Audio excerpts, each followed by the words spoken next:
No, a este no están buscando, Ah, no, están buscando otro, claro, sí, claro. Bueno, gracias, hasta luego, Robertino, muchas gracias.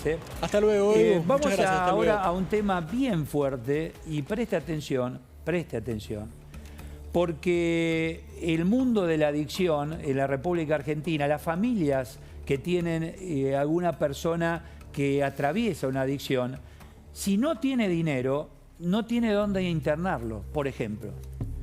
A ver, explícame, si no tenés dinero para poder internar y llevar adelante un tratamiento a una persona adicta, no tenés dónde internarlo públicamente. Hay algún que otro lugar aislado, pero no tienen espacio justamente por esto.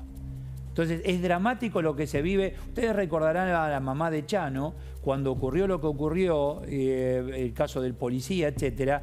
Ella lo primero que nos dijo a la prensa, cuando estábamos todos allí, dice, mire, esta es mi familia, pero vamos a trasladar esta realidad a toda la familia porque hay un tema de la ley de salud mental, ese es entre otras cosas. El tema es ese, que no puede una persona de la familia obligar a un adicto a internarse. Por ejemplo. Andrés Mega es psiquiatra especialista en adicciones, lo tenemos en contacto. Andrés, Eduardo Serenellini, mucho gusto. Buen día, doctor. Buenos días, Eduardo. Gracias por el contacto. No, al contrario. ¿Por dónde empezamos para tratar esta situación en nuestra sociedad? ¿Por el adicto? ¿Por el que vende para que el adicto pueda tener justamente, en este caso, las drogas? La política en cuanto a la salud mental, la familia, todo tiene que ver con todo, pero ¿por dónde empezamos para solucionarlo? Andrés. Yo creo que dado el estado de cosas, desde hace 11 años existe una nefasta ley de salud mental que ha promovido el desarme y la desaparición de muchos centros de atención en la República Argentina, lo cual ha limitado lo que usted dice, la internación de personas que necesitaban urgentemente atención en ámbito de internación. Y no estamos hablando solamente de pacientes con dependencia de las drogas, sino estamos hablando de pacientes duales, que en psiquiatría son esos pacientes que tienen trastornos psiquiátricos y además se drogan, y pacientes depresivos, esquizofrénicos, todos en crisis, que no podían manejarse ambulatoriamente, como es en la mayoría de los casos, que requerían de una internación, y hoy en día, gracias a la ley de salud mental y a funcionarios que han sido, que han avalado esta ley de salud mental, tenemos este problema sanitario en la Argentina, que los psiquiatras argentinos estamos queriendo modificar con ayuda del Poder Legislativo, promoviendo una nueva ley que contemple hospitales especializados en el tratamiento de personas con dependencia de las drogas, en personas con distintas afecciones en el orden mental. Por supuesto, lo que dice usted, Eduardo, es correcto en el sentido de que se debe involucrar a la familia. Fíjese que la ley de salud mental en ningún momento compromete a la familia en los tratamientos, pero fundamentalmente debe promoverse y generarse espacios de atención ambulatoria para los cuales hoy no hay turno. Hoy usted tiene un familiar con cualquier tipo de patología mental, no solamente un trastorno de conducta por dependencia de las drogas, y usted no tiene espacio físico para su atención. Mire, usted sabe que no hace mucho tiempo, entrevistando a una mamá que tenía no recuerdo si era su hija o su hijo, drogadicto, dice, mirá, como no tengo dónde llevarlo, lo tengo en mi casa y tengo temor que salga y lo maten o mate, buscando dinero y lo termino drogando yo. Una madre me decía esto, Andrés. O sea, se llega a esa instancia por la impotencia de no tener lugar donde poder internar y llevar adelante un tratamiento. Lo que dice usted es absolutamente correcto. Esta es la realidad a la que ha llevado tras 11 años esta ley, y me parece en el orden de prioridades que es la prioridad máxima, valga la redundancia, la modificación y aplicación de un criterio, vamos a decirlo, sensato, del punto de vista científico. Esta ley es una ley netamente ideológica que bajo el espectro de una supuesta defensa de los derechos humanos de los pacientes, termina en aspectos prácticos cercenando dichos derechos al no tener derecho el paciente enfermo mentalmente de tener un mínimo lugar público donde atenderse gratuitamente. Mire, permítame pensar mal. El narcotráfico se nutre de sus clientes. Si no tiene cliente, no funciona. El Estado debe controlar al narcotraficante, pero también cuidar, fundamentalmente cuidar y ayudar a curar al adicto. Si yo no tengo un lugar donde pueda llevar adelante un tratamiento, cuidar al adicto, en definitiva le estoy generando mercado a aquel que lo vende. Desgraciadamente parece que tendría razón, Eduardo. Porque la realidad es esa, pero fíjese usted que nadie se detiene en el padecimiento, voy a usar una mala palabra, padecimiento, que propone y que genera esta ley de salud mental que supuestamente iba a venir a resolver tantos y tantos problemas. El gran problema de esta ley es que no reconoce la enfermedad mental. De hecho, en ningún momento de su texto ni de la reglamentación habla de la palabra enfermedad mental. Dice claro, padecimiento o sufrimiento, lo cual no existe en el planeta. Y como dato más de color, para agregarle más, digamos, enjundia a lo que estoy diciendo, esta ley fue hecha, pergeñada, sin la participación de ninguna facultad de medicina de la República Argentina. Con lo cual, es lo mismo que yo haga una ley de periodismo, pero sin invitar a ningún periodista del país. Entonces, la conclusión lógica es que iba a ser, y es, un desastre. Algo hecho por una base ideológica y anticientífica que no ayuda a la gente, que genera más enfermedad, que ha producido suicidios de pacientes que no han sido atendidos y ha provocado también homicidios de pacientes descompensados que, entendiendo en un ataque paranoide que el que lo rodeaba era enemigo, ha terminado haciendo desastre como... A ver, cuando uno dice no hay turno, no hay turno y tenemos... Desgraciadamente provocó la muerte de una persona, ¿sí? Cuando uno dice no hay turno, yo me quedo con eso que es el tema de fondo, pero sin duda, y después desprenden los casos que algunos se mediatizan más que otros por los personajes que son justamente mediáticos. Pero digo, cuando uno dice no hay turno hoy, público, gratuito, hospital, etcétera, no hay turno, pero tampoco hay instituciones y personal idóneo para. Es correcto lo que dice. La estrategia de los genios que hicieron esta ley fue precisamente, desde las direcciones de salud mental que se han sucedido, desarmar hospitales públicos o instituciones públicas de Ushuaia a La Quiaca.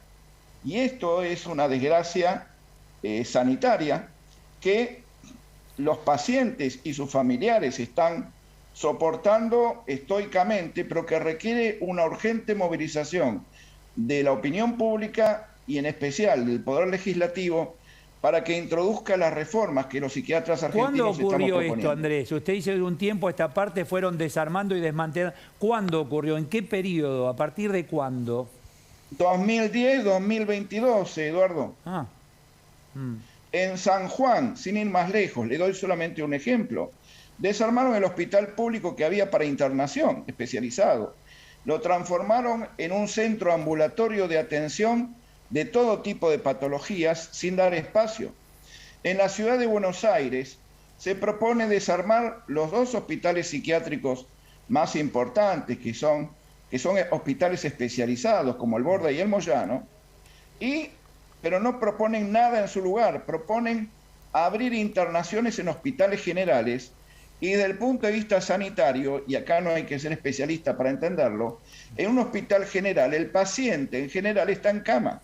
Claro, porque ahí la pregunta es, si yo tengo una persona con un brote, muy bien, ¿qué hago? Bueno, vamos a llevarlo a que lo atiendan ya. Lo lográs llevar, llegás a una guardia. A partir de allí, ¿qué ocurre? A partir de allí lo que va a ocurrir es que llegó una guardia de un hospital general que tiene baleados, heridos, gente con enfermedades orgánicas y demás, y le dicen, espera un segundito que voy a ver si viene algún psiquiatra a verlo.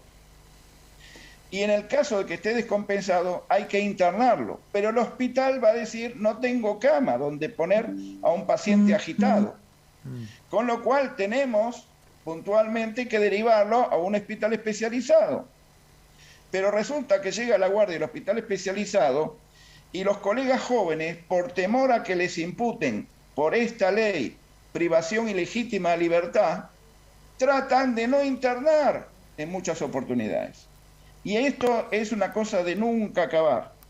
Por eso es necesaria ese paciente la reforma de la termina ley nuevamente para que el paciente que necesita reciba la atención que necesita. O sea, ese paciente termina en ese circuito, termina nuevamente en casa, en el mejor de los casos. Sí, señor, descompensado y sin atención.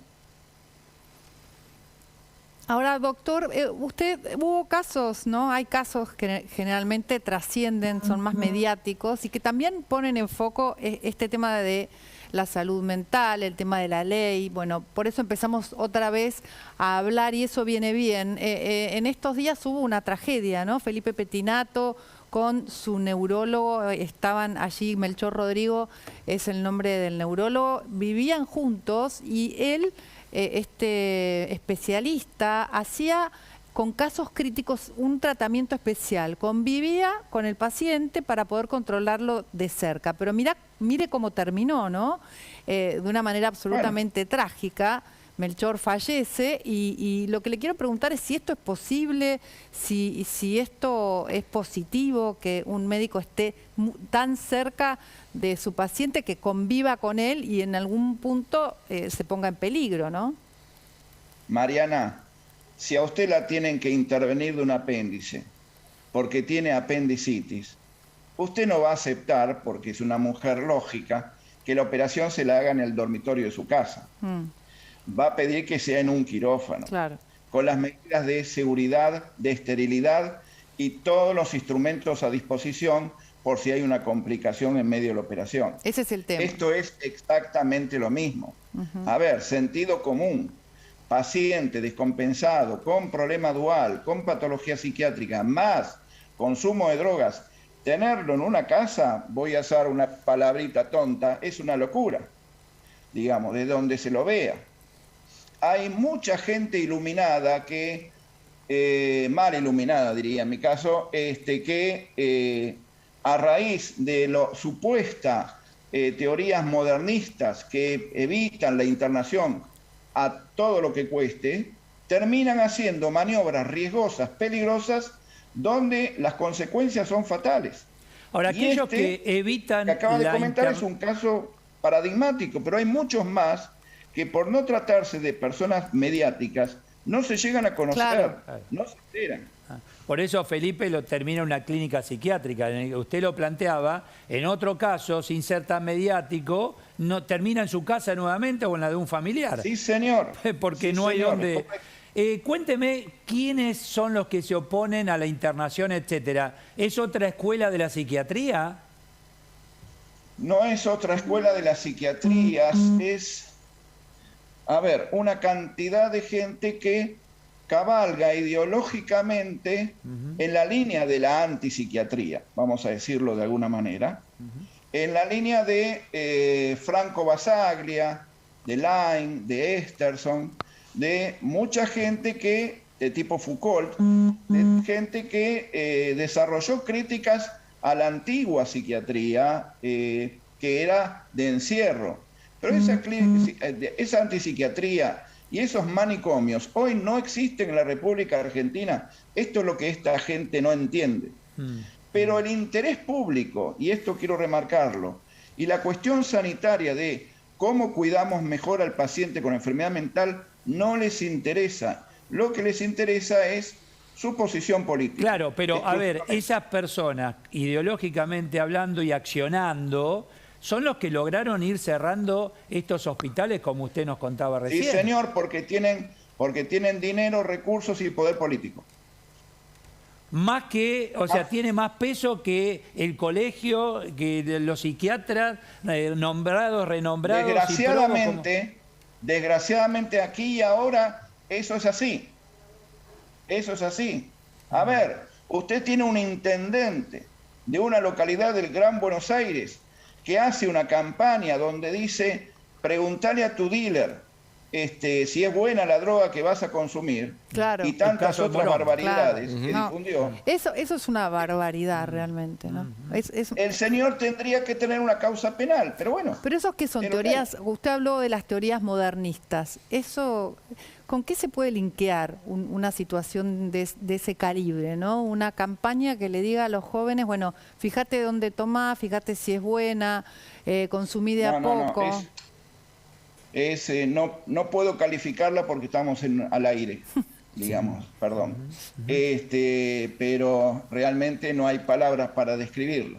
Imagino la impotencia ¿Perdón? suya y de sus colegas ante esta realidad, ver cómo se multiplican los pacientes sin poder ser atendidos. Bien, nosotros estamos trabajando con legisladores de la oposición en la confección de un proyecto de reforma de la Ley de Salud Mental sobre una base racional, científica y fundamentalmente de protección a las personas enfermas. En eso estamos y esperamos que nos acompañen los diputados y los senadores en esta dirección. Andrés, para que la gente, a ver, porque muchos desconocemos este mundo de las adicciones, etcétera, pero hay que escuchar a aquellos que saben y que tienen la experiencia, como es su caso. ¿A qué edad hoy comienza la adicción a las drogas? Previo alcohol, etcétera. ¿A qué edades? Estamos hablando de la temprana adolescencia. Y fíjese, porque esto es importante, el tema de la adicción no es solamente adicción a sustancias, es adicción a un montón de conductas de distinto tipo, compras, velocidad, sexo, juego, que de alguna manera u otra esclavizan a las personas. Y los psiquiatras tenemos medios, formas, procedimientos para desesclavizar a la gente, para que vuelvan a tener una vida mejor, una vida libre de dependencias, y esto es desde donde los medios deben enfatizar en cuanto a la búsqueda que tiene que tener la población. No podemos seguir cayendo en adicciones de distinto tipo, y las campañas de salud pública deberían estar dirigidas a reubicar a la gente, concientizar de este problema y darle obviamente canales de atención. Doctor, gracias por su tiempo. Muchísimas gracias. Al contrario, gracias por el contacto y que tenga muy buen día usted y su audiencia. Gracias, Andrés Mega, psiquiatra. Lo importante de escuchar todo esto, chicos. Esas familias que no tenés... A ver, vos tenés a la persona enferma y lo querés llevar a tratar. No tenés dónde. Vieron que no se habla ni en campaña, no. Están todos con la campaña. A nadie le interesa. Este tema. A nadie le interesa. Bueno, y además la prioridad de cambiar esta ley, ¿no? Porque tiene que ver con eso, claro. La prioridad es cambiar, los diputados cambiar esta ley. Deberían trabajar en eso, ¿no? Y dice que hace 11 años que está vigente y que ha generado desastres. O sea que 11 años hay que esperar para cambiar una ley que ya se sabe que no es buena. 11 años, imagínate en 11 años la cantidad de gente que quedó en el camino. Sí, y que padeció los efectos de esa ley. Y ya no está entre nosotros. Exacto. ¿Por qué? Por esto, por un tema ideológico. Claro. Pasamos a otro tema, vamos al mundo fascinante mundo de la política, que mucho tiempo